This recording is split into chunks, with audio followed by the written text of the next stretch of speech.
Si ese aplauso es para Jesús, se lo puede dar más fuerte. ¡A Jesús!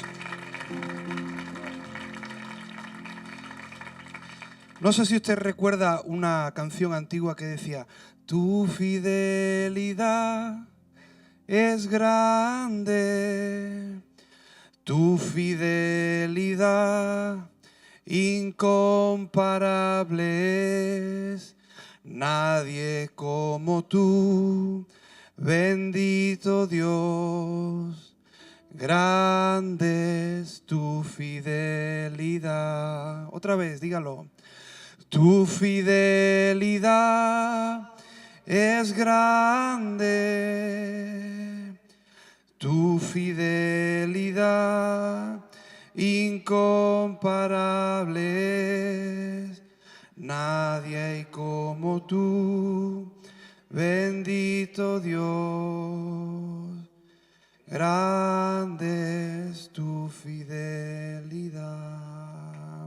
Amén, amén. Nuestra confianza está en el Señor, ¿verdad que sí? Muy bien, puede tomar su lugar. Wow. ¿Cuántos saben que la presencia de Dios está en este lugar? No importa si yo lo siento o no lo siento, o como una canción antigua decía, mi Dios es real porque lo siento en mi ser. No es del todo verdad. Dios es real aun cuando no lo siento. Dios es real cuando estoy en el momento de bonanza, pero Dios también es real cuando estoy pasando por el valle. Y en esta mañana Él es real, Él está aquí en este lugar y Él quiere hablar a nuestras vidas.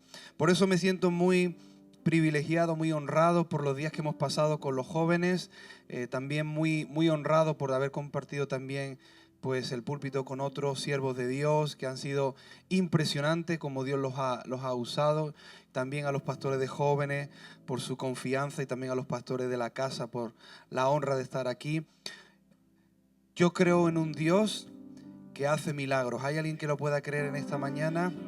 Yo creo en un Dios que hace cosas sobrenaturales. Hace unas semanas estaba en una iglesia en Barcelona y en un momento dado, al final de la reunión, pues Dios empezó a traer algunas palabras sobre algunos temas de condición física. Y entre algunas de las palabras que Dios trajo, una de las palabras que Él trajo fue que había un tema de un bulto que Dios quería deshacer.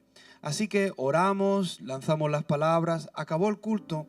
Y cuando acabó la reunión, yo estaba aquí como a la derecha con el pastor y de repente se empezaron a escuchar gritos en la parte de atrás del santuario. Pero gritos no gritos educados, no, gritos de histéricos, gritos de ¡ah! Y yo recuerdo que estaba hablando con el pastor y miraba con la parte esta del ojo, ¿qué estará pasando ahí? Y recuerdo que venían por el pasillo varias mujeres, venía una y venían varias alrededor de ella y todas gritando. Pero gritando de verdad, histeria total. Y yo reconozco que yo tenía que hacer un esfuerzo por no mirar porque el pastor me estaba hablando y no quería ser mal educado. Pero yo escuchaba los gritos que venían por el pasillo y cuando me giré vi que venía una mujer y varias mujeres venían tocándole la barriga, no sé cómo le dice, la panza, la barriga. Y de repente todas le tocaban aquí y todas gritaban. ¡Ah! ¡Ah! Y ella gritaba. ¡Ah! Así que de repente se acercaron donde estaba con el pastor y el pastor seguía hablándome. Yo entonces tenía ese momento incómodo en el que el pastor me está hablando, pero yo tengo tres aquí gritando detrás, ¿no? Y yo miro, no miro, miro, no miro. Hasta que de repente el pastor hace así, mira para la derecha y hace el pastor. Y de repente yo digo, otra vez me he vuelto a perder, no sé qué está pasando. Y cuando me giro, estaba la mujer y todas le estaban tocando aquí en la panza, en la barriga. Digo, ¿pero qué está pasando? Lo que estaba pasando es que esa mujer entró en esa mañana con un tumor del tamaño de una pelota de tenis. Y cuando Dios trajo la palabra, la pelota hizo blup y le desapareció por completo. Yo creo en un Dios de milagros, prodigios y señales que sigue obrando hoy igual que hace 2000 años. ¿O no fue Jesús que dijo, obras mayores que las que yo he hecho, vosotros haréis? Porque yo voy al Padre. Por eso en esta mañana me siento muy privilegiado de estar delante de una comunidad que creo que van a ver la mano de Dios moverse de manera sobrenatural. Si puede, por favor, acompáñeme a Hechos capítulo 3. Vamos a leer bastante. Es una escena, si a lo mejor no la quiere buscar, yo se la leo. Dice: Pedro y Juan subían juntos al templo a la hora novena, la de la oración. Y era traído un hombre cojo de nacimiento, a quien podrían cada día a la puerta del templo, que se llama de la Hermosa, para que pidiese limosna de los que entraban en el templo. Cuando vio a Pedro y a Juan que iban a entrar en el templo, le rogaba que le diesen limosna. Pero Pedro, con Juan, fijando en él los ojos, le dijo: míranos. Entonces él les estuvo atento, esperando recibir algo de ellos. Mas Pedro dijo: no tengo plata ni oro, pero lo que tengo te doy. En el nombre de Jesús de Nazaret, levántate y anda. Y tomándole por la mano derecha, le levantó, y al momento se le afirmaron los pies y los tobillos. Saltando se puso de pie y anduvo, y entró con ellos en el templo, andando y saltando y alabando a Dios. Y todo el pueblo que le vio andar y alabar a Dios, le reconocían que era el que se sentaba a pedir limosna a la puerta del templo de la Hermosa, y se llenaron de asombro y de espanto por lo que le había ocurrido. Y teniendo asidos a Pedro y a Juan, el cojo que había sido sanado, todo el pueblo estaba atónito. Concurrió a ellos en el pórtico que se llama el de Salomón, y viendo esto, Pedro respondió al pueblo: varones israelitas, ¿por qué os maravilláis de esto? ¿O por qué ponéis los ojos en nosotros? Atento a eso. ¿Por qué ponéis los ojos en nosotros? Dice: como si por nuestro poder o por nuestra piedad hubiéramos hecho andar a este hombre.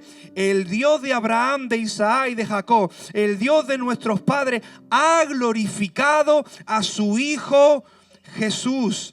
Ha glorificado a su Hijo Jesús. ¿Por qué son importantes las sanidades? Porque glorifican a Jesús. No solamente por el milagro en sí, sino porque cada vez que una persona es tocada por el poder de Dios y le damos la gloria a Jesús y no nos la robamos nosotros, que eso también se hace, pero cuando redirigimos la alabanza al autor y al consumador de nuestra fe, Jesucristo es glorificado. Dice: a quien vosotros entregasteis y negasteis delante de Pilato, cuando éste se había resuelto en ponerle libertad. Mas vosotros negasteis al santo y al justo, y pedisteis que se os diese un homicida, y matasteis al autor de la vida, a quien Dios ha resucitado de los muertos, de quien nosotros somos testigos. Y por la fe en su nombre, a este que vosotros veis y que le conocéis, es que porque Él ha dado que éste tenga una completa sanidad en presencia de todos vosotros. Más ahora, hermanos, sé que por ignorancia lo habíais hecho, como también vuestros gobernantes, pero Dios ha cumplido así lo que antes había anunciado por boca de sus profetas, que el Cristo había de padecer. Así que arrepentíos y convertíos, para que sean borrados vuestros pecados y para que vengan de la presencia del Señor tiempos de refrigerio. ¿Alguien quiere tiempos de refrigerio? ¿Cuánto necesitamos tiempo de refrigerio? ¿Verdad que sí? Dice: y Él envía a Jesucristo, que os fue anunciado antes, a quien de cierto es necesario que el cielo reciba hasta el tiempo de la restauración de todas las cosas, de quien habló Dios por boca de sus santos profetas, que ha sido durante el tiempo o desde el tiempo antiguo. Déjeme invitarle a hacer una reflexión. Imagine usted que usted fuera premiado con un premio de $86,400. ¿A quién le encantaría recibir un premio así? $86,400. Pero déjame que se lo ponga mejor. $86,400 al día. Aleluya. $86,400 al día. Tranquilo, no voy a pasar una ofrenda ni nada de eso, no se asuste nadie. Pero imagínese que a usted le toca eso. Y ahora le dicen: solamente este premio tiene dos condiciones. La condición es que este premio solamente tiene validez cada 24 horas. A las 0:00 de cada día se le ingresa en su cuenta bancaria 86,400 euros o dólares en este caso sería. Pero la condición es que solamente lo puede gastar durante ese día. A las 23:59 desaparece lo que quede y lo que usted no gastó. Pero al día siguiente vuelve otra vez a ingresársele ese dinero. La pregunta que le quiero hacer es, ¿cree usted que todos gastaríamos el dinero de la misma manera?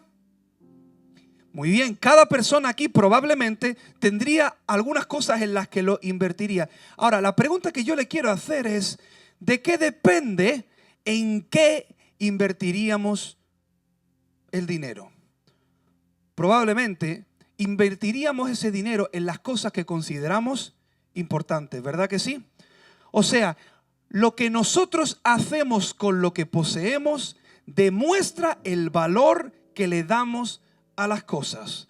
Ahora, tengo una buena noticia para usted. Hay alguien que nos ha regalado un premio de 86.400 al día, pero no dólares, algo que vale mucho más que el dólar. Algo que vale muchísimo más que eso. ¿Sabe lo que es? 86.400 segundos de vida cada día. Eso que los ricos no pueden comprar. Eso que ni siquiera Steve Jobs, el creador de Apple, con toda su fortuna quería intentar rescatar y ganar algunos años de vida y no pudo. Dios nos ha regalado a todos por igual la misma cantidad de segundos de vida al día.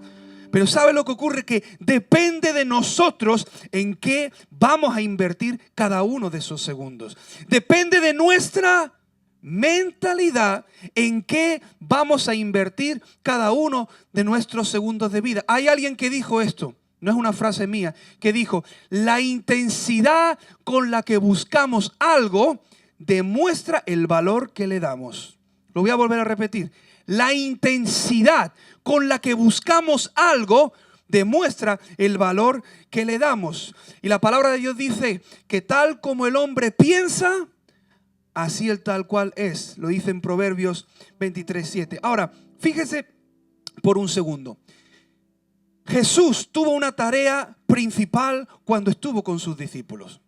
Algunos piensan, no, enseñarle a hacer milagros. No.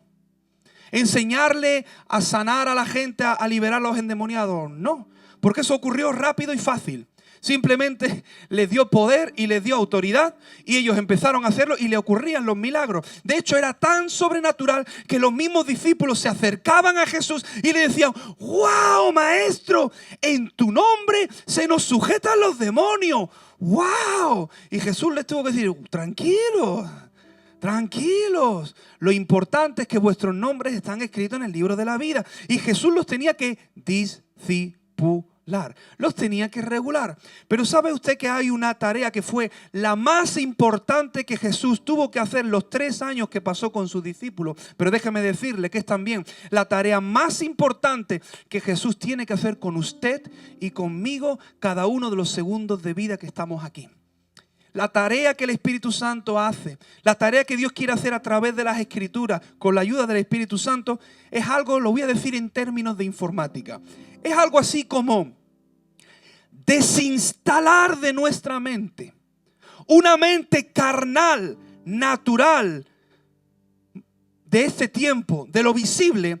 Quitar ese sistema operativo e introducir un sistema operativo que es la mente de reino, la mente de Cristo. Eso fue lo que Jesús intentó hacer durante 3 años. Por eso Jesús se cansaba cuando escuchaba a los discípulos y decía, pero todavía no tenéis fe. Lo leemos muy romántico, pero eso a mí me suena un poco desesperado. Pero todavía no. Y en una ocasión le dijo, ¿hasta cuándo voy a tener que estar con vosotros? A mí me suena Jesús diciendo, pero todavía no lo entendéis, que llevo 3 años intentando que entendéis el reino de los cielos, que entendáis cómo funciona el reino de los cielos. ¿Y sabe lo que ocurre? Que es tan importante que usted y yo entendamos. Romanos 12, 1 y 2. Hermanos, os ruego por la misericordia de Dios que presentéis vuestros cuerpos como sacrificio santo y agradable a Dios, que es vuestro culto racional. No os conforméis a este siglo, sino ser transformados. Reinstalar otro sistema. ¿Para qué? Para que comprendáis la buena voluntad de Dios, buena, santa y agradable. Ahora fíjese, lo que está hablando es que Dios quiere quitar una mentalidad para poder instalar otra mentalidad. Ahora fíjese, en la escena que hemos leído, y es a donde quiero ir, nos encontramos con un drama. Y déjeme que se lo cuente de esta manera. Dice, Pedro y Juan subían juntos al templo a la hora novena, a la hora de la oración. Pero fíjese antes en una cosa. Dos hombres que habían permanecido juntos durante varios años ya. Allá atrás quedaron los días en los que Jesús caminó con ellos. Ya quedaron atrás los días en los que vieron al Maestro caminar sobre el agua. Ya pasaron los días en los que vieron a Jesús decirle, vaya y saque de la boca de un pez una moneda. ¡Qué locura! Atrás quedaron los días en los que caminaban y cuando vieron el endemoniado gadareno que se acercaba a Jesús, Jesús le dijo, cállate y sal, y lo mandó a los cerdos, y un hato de cerdos se tiró por un precipicio hacia abajo. Ellos habían vivido estas aventuras con Jesús. Ellos habían vivido unas experiencias increíbles. Hasta incluso se enfadaron juntos. En la escena que dice que la madre de los hijos de Zebedeo le empezó a decir, maestro, que mis hijos estén contigo y sentados al lado tuya en tu reino. Y dice que el resto de los discípulos se enfadaron, entre ellos Pedro y Juan. O sea, Pedro y Juan habían vivido unas aventuras impresionantes con Jesús. Pero lo que muchas veces no entendemos es que Pedro y Juan eran aceite y agua. Pedro y Juan eran dos personalidades totalmente distintas. Pero Pedro y Juan habían vivido no solamente eso, sino que Juan vio como su compañero Pedro traicionaba a Jesús. Juan también vio como cuando Pedro fue rescatado o fue atraído de nuevo por Jesús en la playa y le fue devuelto el ánimo y Dios lo reenganchó al ministerio que tenía. También Pedro y Juan habían vivido la escena en la que Jesús aparece resucitado. También habían vivido Hechos 1:8 cuando Jesús se les aparece y le dice que se queden quietos hasta que venga poder de lo alto. Ellos juntos habían vivido Hechos 2. Ellos vieron el derramamiento del Espíritu Santo en Pentecostés. Ellos habían vivido todo eso. Y déjenme decirle que muchas de las cosas que nosotros necesitamos entender y albergar en nuestra mente como pueblo de Dios, como iglesia, es que sí es cierto que hay momentos en los que vivimos intensamente la gloria de Dios. Vivimos intensamente como Dios se mueve. Vivimos intensamente reuniones, encuentros, conferencias. Todas esas cosas las vivimos intensamente. La pregunta que yo hago es, ¿y después de todo eso qué? ¿Y después de un congreso qué? ¿Y después de una reunión en el que vemos la gloria de Dios qué? Y después de que Dios le toca un asunto financiero y Dios le da respuesta a un asunto financiero, ¿después de eso qué? Y cuando Dios le ayuda a recobrar la salud, ¿después de eso qué? Y cuando usted ha vivido algo poderoso de la gloria de Dios y eso pasa, la pregunta que yo me hago es, ¿cómo Pedro y Juan administraron eso? Bueno, lo dice la palabra de Dios. Después de todo, después de Pentecostés, después de los milagros, después de la conversión de los 3,000, después de la conversión de los 2,000, ¿saben lo que hacían ellos dos? Permanecían juntos buscando a Dios. Déjeme decirle algo. Si usted quiere ser una persona que permanece cimentado en Dios, si usted quiere ser, o si aquí también jóvenes quieren tener una vida que no sea, como decimos allí, la montaña rusa. ¿Sabes lo que es la montaña rusa, no? Para arriba, para abajo. Vueltas, vueltas, vueltas, para arriba, para abajo. Acaba el congreso, una semana después, viene otro congreso, luego se acaba el congreso. Y parece que muchos dicen, ¿cómo le puedo hacer para no tener una vida que viva tan dependiente de mi estado emocional? Bueno, Pedro y Juan ya habían vivido cosas muy fuertes, pero después de eso ellos permanecían buscando a Dios, permanecían yendo juntos a la hora novena, a la de la oración, sin saber que permaneciendo juntos Dios estaba preparando un nuevo milagro, una nueva visitación. Y lo que le quiero animar en esta mañana es que piense esto. ¿Cómo es que dos personalidades como Pedro y Juan, Pedro, el intrépido, el que hablaba, el valiente, el echado para adelante, Juan, el que estaba en su lugar ahí más tranquilo, el discípulo del amor, cómo es posible que estos dos andaran juntos? ¿Sabe por qué? Porque hay veces que pensamos que nosotros, las personas que nos ayudan a caminar con Dios, son las personas con las que tenemos más afinidad.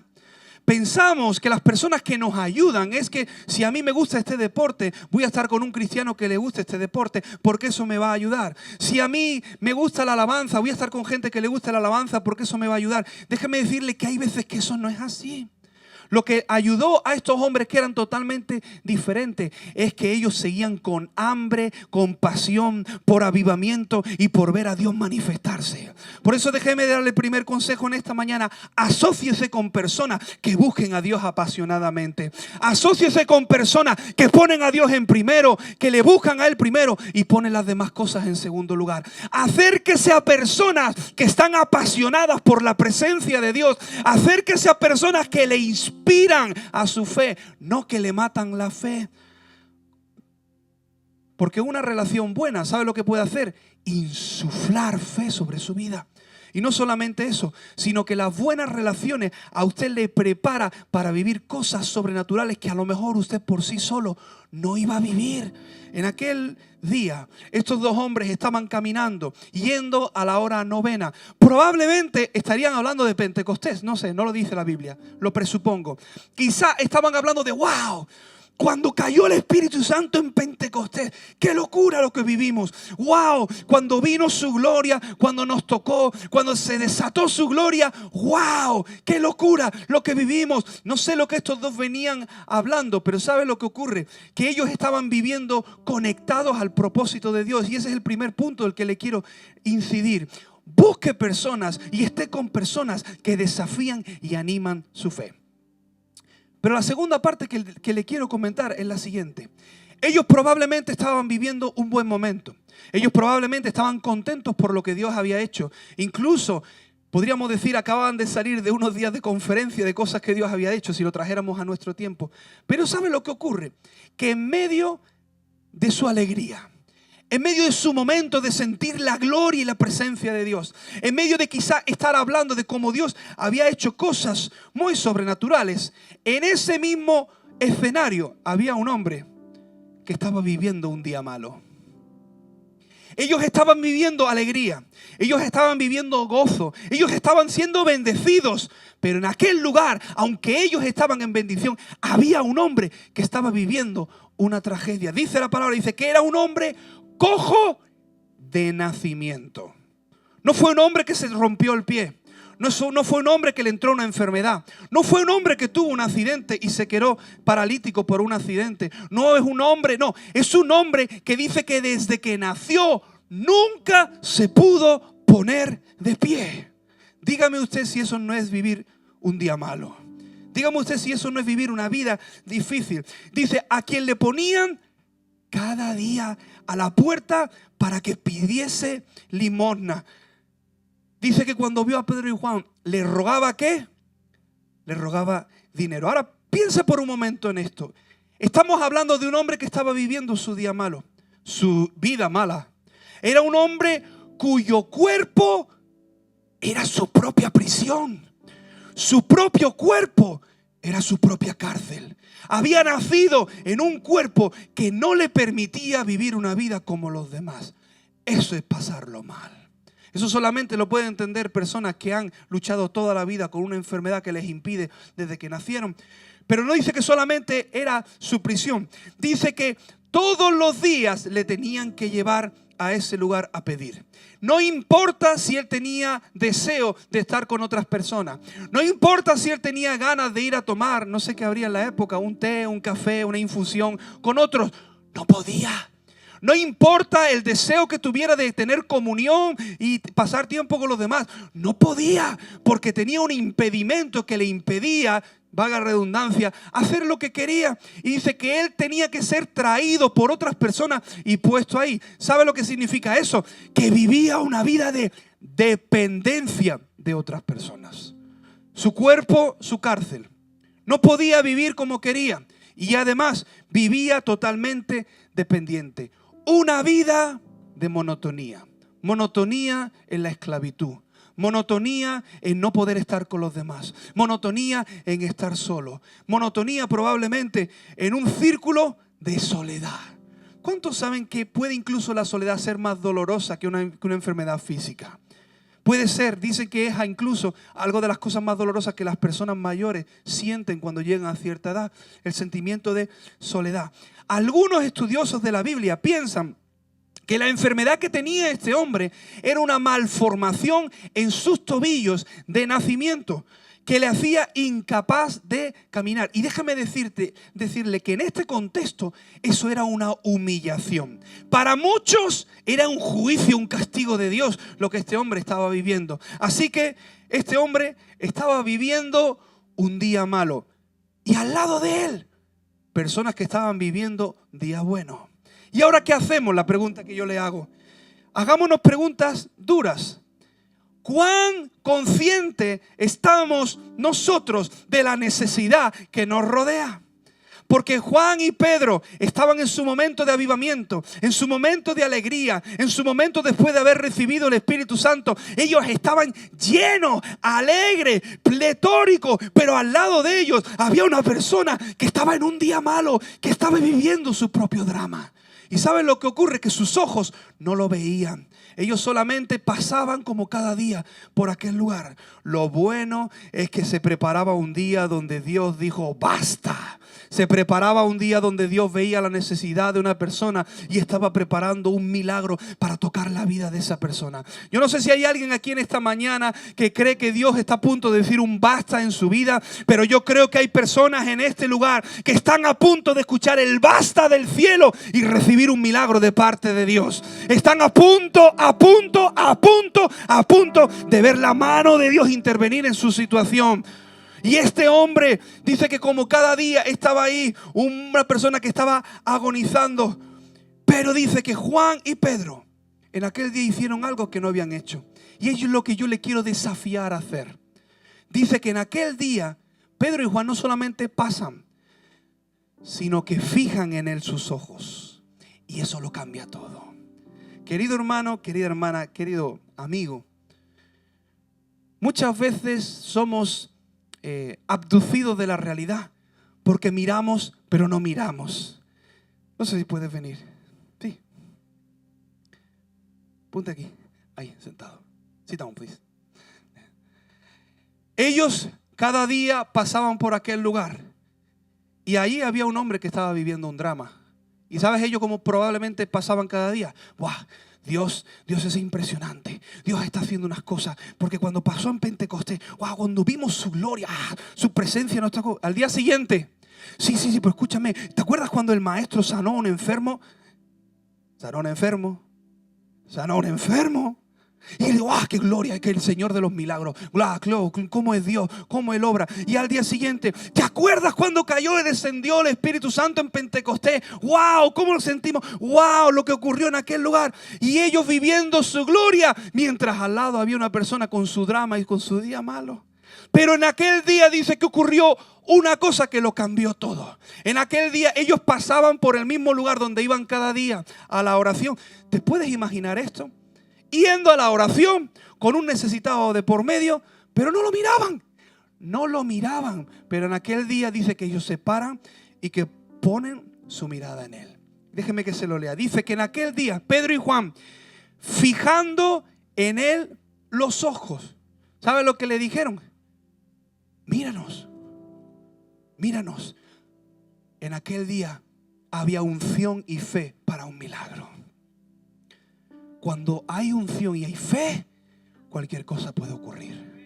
Cuando hay unción y hay fe, cualquier cosa. No importa el imposible, no importa el desafío. Cuando se le cree a Dios de todo corazón y Dios dice, basta, ya hoy es el día, prepárese, porque Dios puede usarle a usted, puede usarle a usted, aunque lleve un día, 2 días, 5 días de convertido. Incluso si está usted aquí y hoy mismo entrega su vida a Cristo, hoy mismo por la noche, Él ya puede operar milagros a través de su vida. Porque los milagros no dependen de cuán limpios estemos nosotros, los milagros dependen del poder de Él.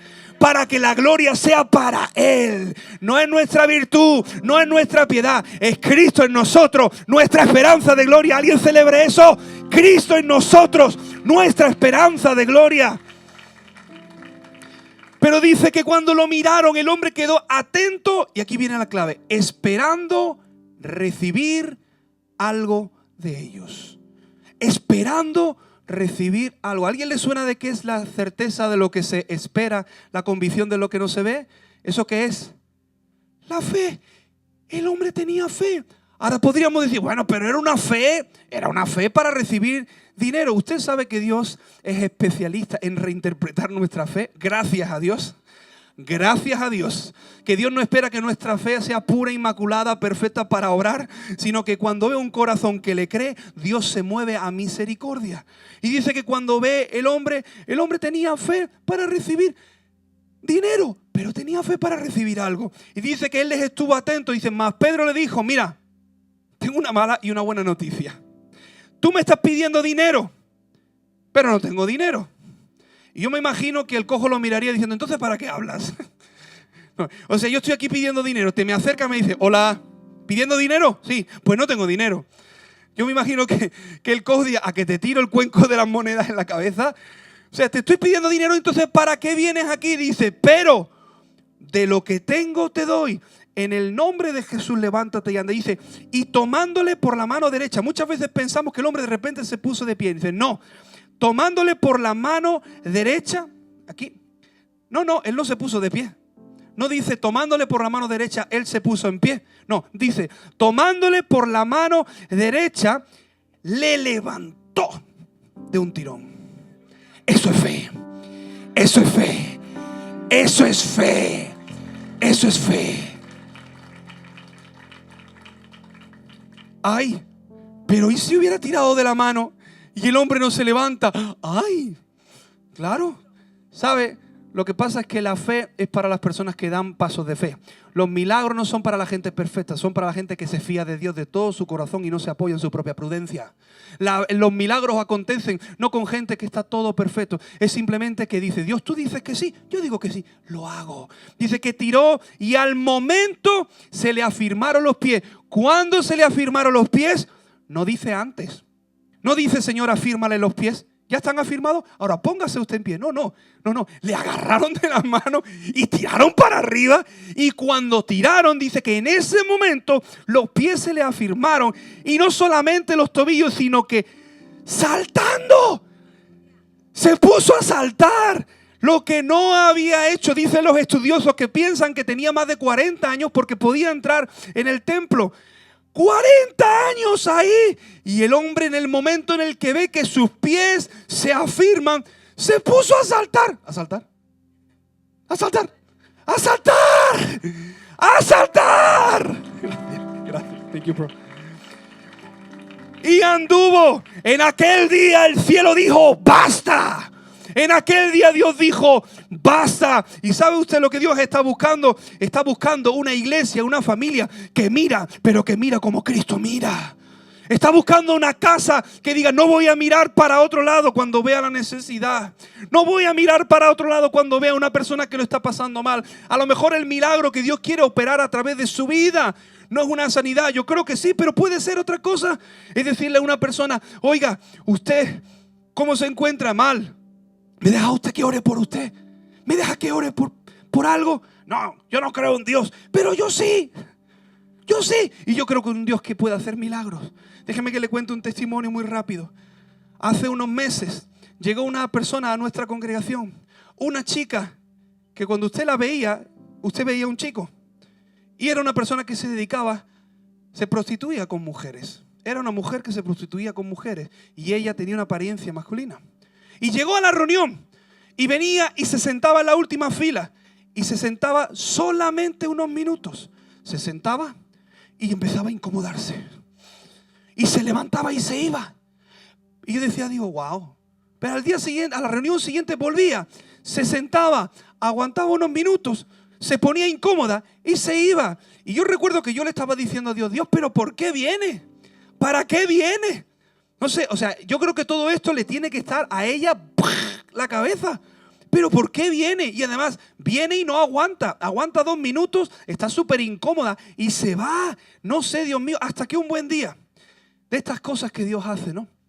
Dios le habla a una chica de la congregación, de la iglesia, y le dice, hoy, cuando la veas venir, acércate y dile estas palabras. De parte del Señor, me ha dicho que la respuesta que estabas esperando es este abrazo. Y le das un abrazo. Una chica normal de la iglesia. Normal. Y la chica empezó con sus pensamientos, ¿no? Al igual que a lo mejor Juan y Pedro en aquel día, con sus razonamientos. Pero, hombre, Señor, tú sabes, yo soy mujer, ella se prostituye con mujeres, a ver si aquí va a pasar algo que no debe pasar. Y, Señor, que yo no quiero aquí ser piedra de tropiezo. Señor, que yo no quiero aquí causar problemas. Señor, que... Pero ¿sabe lo que hizo? Bueno, pues lo voy a hacer. ¿Sabe lo que ocurrió? Que aquella misma mañana, esa mujer entra en el local, entra en el santuario, se sienta detrás. Pero ¿sabe la diferencia en aquel día? Que aquel día ella decidió quitarse la vida. Decidió suicidarse. Y aquella misma mañana dijo: Dios, si tú existes y tú estás ahí, yo necesito que alguien me demuestre tu amor con un abrazo. Entró en la reunión. La chica la vio, salió y le dijo: de parte de Dios te doy este abrazo. La chica empezó a llorar, a llorar, a llorar y a llorar y a llorar y a llorar. En ese mismo lugar, con una chica normal de la iglesia, se entregó a Cristo. Hoy es una de las mayores ganadoras de alma que tenemos en la iglesia. Está evangelizando a medio barrio. ¿Por qué? Una mirada, una mirada, una mirada, una mirada. Al lado de nuestro día bueno, hay personas que están pasando día malo. Al lado de nuestro día de bendición, hay personas que podemos bendecir de alguna manera. Oh, pero ¿sabe lo que ocurre? Que hay una clave, y con esto quiero ir cerrando. Cuando ellos operan el milagro, cuando ellos hacen el milagro, algo que es muy de nuestro tiempo, ellos no dicen: acabamos de hacer un milagro, acabamos de fundar el ministerio Milagros Sanacojos, hagámonos un perfil de Instagram y demos una gira por el mundo contando cómo hemos sanado al cojo de la Hermosa.